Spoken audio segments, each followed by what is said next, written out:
I basically got spoiled rotten early on growing up around a couple other well-known wineries out of Walla Walla, and after a few years in the Navy, got out and started making my own. Kind of really grew into it a little bit fast. I was an assistant winemaker at L'Ecole 41 for about 4.5 years. Marty out there at L'Ecole 41 was kind enough to let us make our own wine out there. So 95 was our first commercial release of Cabernet Sauvignon, or Cabernet 1, and we kind of that was my focus for a long time. But back in that day, they didn't think anything else could grow very well in Washington State. They didn't think Merlot could do it, but it was getting hurt by the winters, and they didn't think Syrah would survive. But we've soon and recently proven them wrong on that. I guess 10 years now. Seems like yesterday.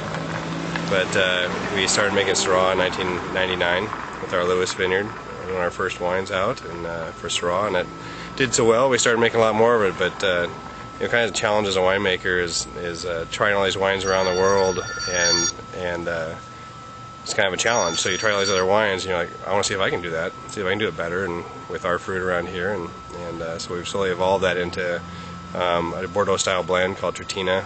Our Syrahs. Now we're doing some single vineyard Syrahs as well. We have our estate, which was Lewis, the French town, our Double River.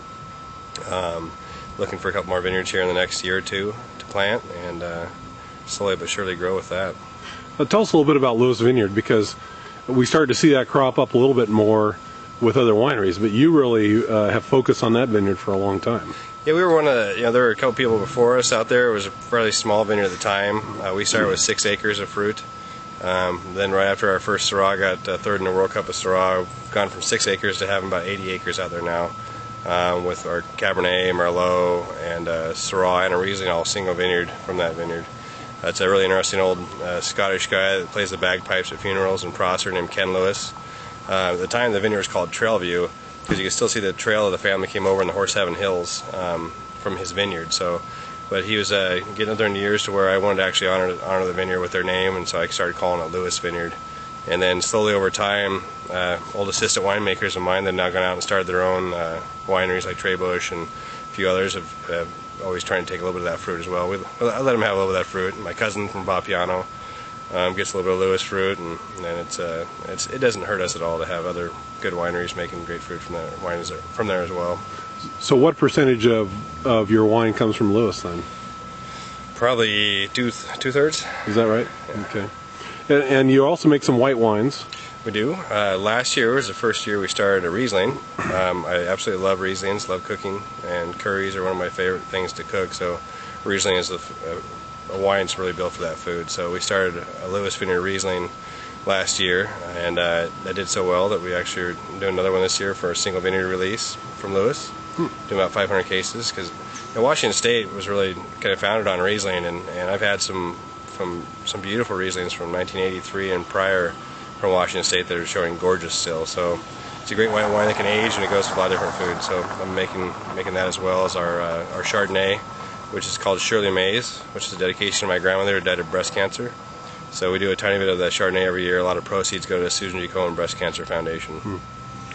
We see a lot of dogs running around here, and you've got the 3-legged red and the 4-legged white. And tell us what the history is with the fascination with dogs. Well, we've always had dogs, and Border Collies have kind of been our breed.